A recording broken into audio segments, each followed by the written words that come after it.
है sir. Hello बच्चों, कैसे हो आप? सभी को नमस्कार। देखिए, अपन कक्षा 10 में विज्ञान विषय के पाठ संख्या 1 के बारे में चर्चा करने जा रहे हैं, जिसका नाम भोजन एवं हमारा स्वास्थ्य। तो देखिए प्यारे बच्चों, सबसे पहले अपन ये चीज समझना चाहेंगे कि भोजन हमारे लिए क्यों जरूरी है। तो देखिए, आपको पता होगा कि अगर अपन मानव बॉडी की बातचीत करें तो मानव बॉडी के अंदर ये इस तरीके से कुछ संरचनाएं होती हैं। तो आपको पता है कि ये जो इंसान है ये पूरे दिन बहुत से क्रियाकलाप करता है, खेलता है, कूदता है, खेत में काम करता है, तरह तरह के काम करता है, दिमाग से काम करता है, पढ़ाई करता है। तो इन सब कामों के अंदर क्या चाहिए? काम करने के लिए आपको पता होना चाहिए किसकी आवश्यकता होती है? ऊर्जा की आवश्यकता होती है। सेम उसी प्रकार से जैसे एक गाड़ी को ईंधन चाहिए, बस है, जैसे मोटरसाइकिल है, उसके अंदर हम तेल डलवाते हैं, पेट्रोल या डीजल, वो उस गाड़ी को चलाने के काम आता है। क्योंकि पेट्रोल या डीजल है वो उस गाड़ी के लिए ईंधन का काम करता है। वो जब जलता है तो ऊष्मा देता है और वो ऊष्मा उस गाड़ी के पिस्टन को चलाती है और पिस्टन चलता है तो गाड़ी के टायर चलते हैं।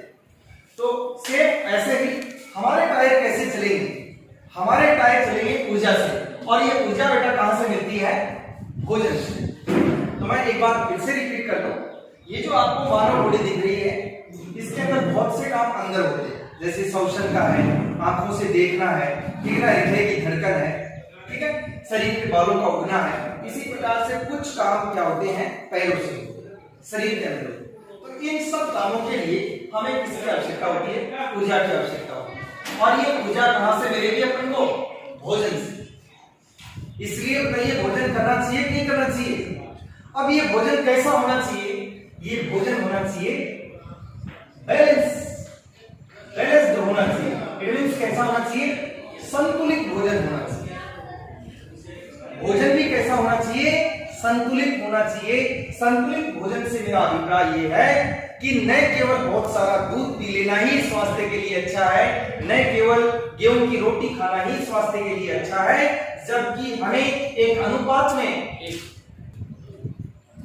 तो देखिए, अपन उसी कड़ी में आगे बढ़ते हैं कि जो भोजन है वो एक प्रकार का भोजन कर लेना ही संतुलित भोजन नहीं होता है। मेरा कहने का मतलब बहुत सारी सब्जी खा ली एक दिन, दूसरे दिन बहुत सारी चपातियां खा ली, तीसरे दिन बहुत सारे चावल खा लिए, एक दिन केवल तरबूजी खा लिया, ऐसा भोजन है वो संतुलित भोजन नहीं होता है। संतुलित भोजन वो भोजन होता है जिसके अंदर एक अनुपात में, एक बैलेंस में भोजन के अंदर आवश्यक जो तत्व हैं वो मौजूद हो। तो बताइए, क्या आप संतुलित भोजन के बारे में नहीं जानना चाहेंगे? बिल्कुल जानना चाहेंगे। तो संतुलित भोजन के अंदर देखिए क्या क्या होना चाहिए। मैं पहले आपको ये बता देता हूं, संतुलित भोजन के अंदर कितनी चीजें होनी चाहिए? 6 चीजें होनी चाहिए। वो 6 चीजें कौन कौन सी हैं देखना। सबसे पहला इसके अंदर होना चाहिए बेटा कार्बोहाइड्रेट।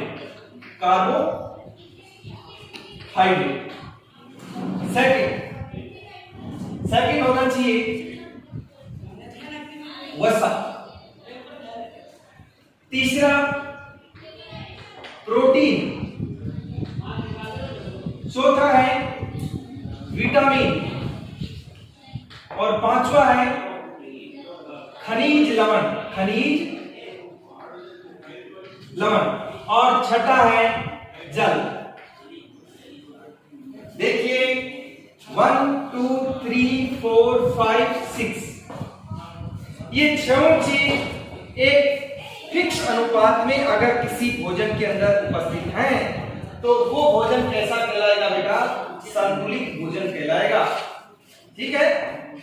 अब देखिए, थोड़ा आगे बढ़ते हैं कि आपके मन में ये विचार आ रहा होगा कि सर हम संतुलित भोजन तो कर लेंगे, लेकिन हमें आप ये तो बताओ कि ये कार्बोहाइड्रेट हमें कहां से मिलेगा? तो जितने भी अनाज हैं, चाहे वो चावल हो, चाहे बाजरा हो, चाहे मक्की हो, चाहे ज्वार हो, उन सब चीजों के अंदर क्या मौजूद होता है?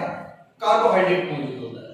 अगर हम वसा की बातचीत करें तो जितने भी चिकनाई युक्त पदार्थ हैं, जैसे तेल और घी की बातचीत करें तो उसके अंदर क्या मौजूद होती है? वसा।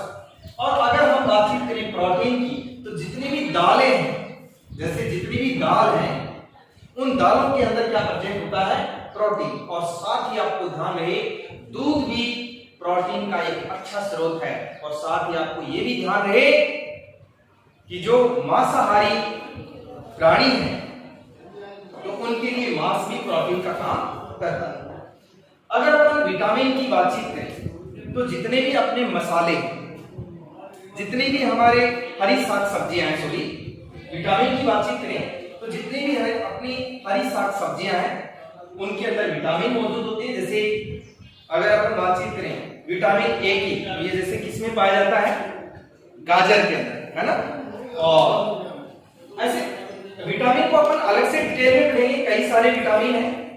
ऐसे ही खनिज लवण की बातचीत करें तो खनिज लवण है ये मसालों में पाए जाते हैं। जैसे सब्जी के अंदर अपन मसाले डालते हैं, मिर्च है, नमक है, ठीक है ना, काली मिर्च है, ठीक है ना, लौंग है, सौंफ है, इन सब चीजों में खनिज लवण होते हैं। और इसके बारे में कौन नहीं जानता? सब जानते होंगे। आज की क्लास को यहीं अपन विराम देते हैं, एक नई वीडियो के साथ में फिर से मिलेंगे। Thank you.